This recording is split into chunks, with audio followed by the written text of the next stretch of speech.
আসসালামু আলাইকুম। এখনকার সংবাদে আপনাদের সকলকে স্বাগতম।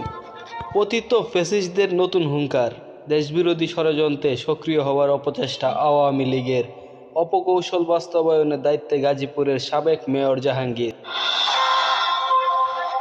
হাসিনা দেশকে শ্মশান বানিয়ে ফেলেছে বললেন টুকু।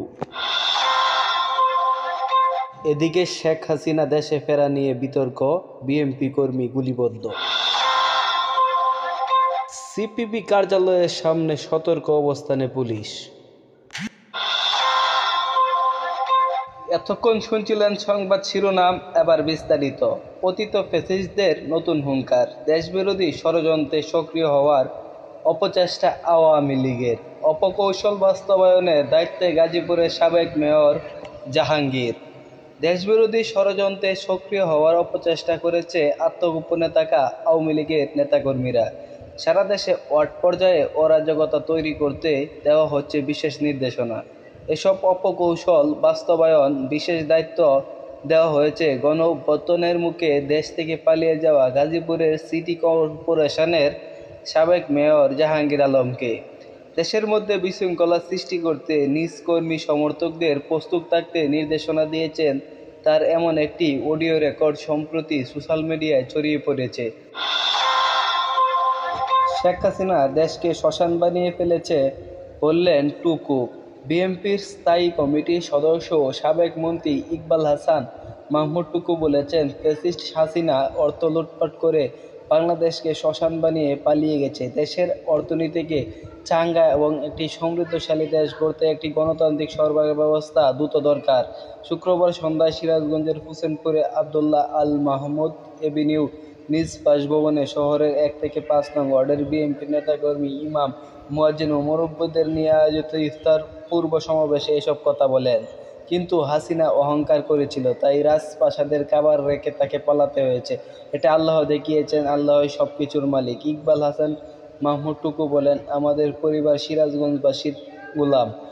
আমার পূর্বপুরুষ সিরাজগঞ্জবাসীর জন্য কাজ করেছে। আমার বাবা কাজ করছেন, আমার ভগ্নিপতি কাজ করছেন, আমি কাজ করেছি। তাই আপনার দোয়া করবেন আমরা যেন আপনাদের গোলামি করে আপনাদের সেবা করতে পারি। কার্যালয়ের সামনে সতর্ক অবস্থানে পুলিশ। রাজধানীর নয়াপল্টনে বাংলাদেশের কমিউনিস্ট পার্টির সিপিবি কার্যালয়ের সামনে সতর্ক অবস্থান নিয়েছে পুলিশ। শনিবার সকালে দলটির কেন্দ্রীয় কার্যালয়ে মুক্তি ভবনের সামনে অতিরিক্ত পুলিশ মোতায়েন করা হয়েছে। এ সময় সেনাবাহিনীর সদস্যরাও লক্ষ্য করা গেছে। এ সময় দলটির সামনে কিছু নেতাকর্মীর বসে থাকতে আর কিছু নেতাকর্মী দলীয় কার্যালয়ে ঢুকতে দেখা গেছে। হত্যা, ধর্ষণ, নিপীড়নের বিচার এবং স্বরাষ্ট্র উপদেষ্টা অপসারণের দাবিতে গণমিছিলের কর্মসূচি দিয়েছে 8টি সংগঠন।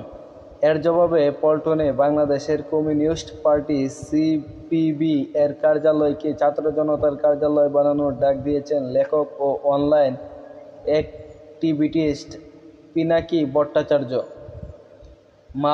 পাল্টাপাল্টি কর্মসূচিতে যে কোনো ধরনের পরিস্থিতি মোকাবেলায় শনিবার সকাল থেকেই সিপিবি কার্যালয় ঘিরে অবস্থান নেয় পুলিশ। বেলা 10টায় কেন্দ্রীয় কার্যালয়ের সামনে নিজ অবস্থান নিয়ে বক্তব্য দেন পার্টির নেতারা।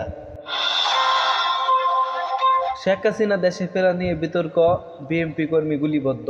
শেখ হাসিনা দেশে ফেরা নিয়ে চায়ের দোকানে বিতর্কে আওয়ামী লীগ কর্মী ইমরানের গুলিতে বিএনপি কর্মী আসগর হোসেন 25 জন আহত হয়েছেন। পুলিশ ঘটনাস্থল থেকে একটি পিস্তল ও 2 রাউন্ড তাজা গুলি ও 1 রাউন্ড গুলির কুশা উদ্ধার করে।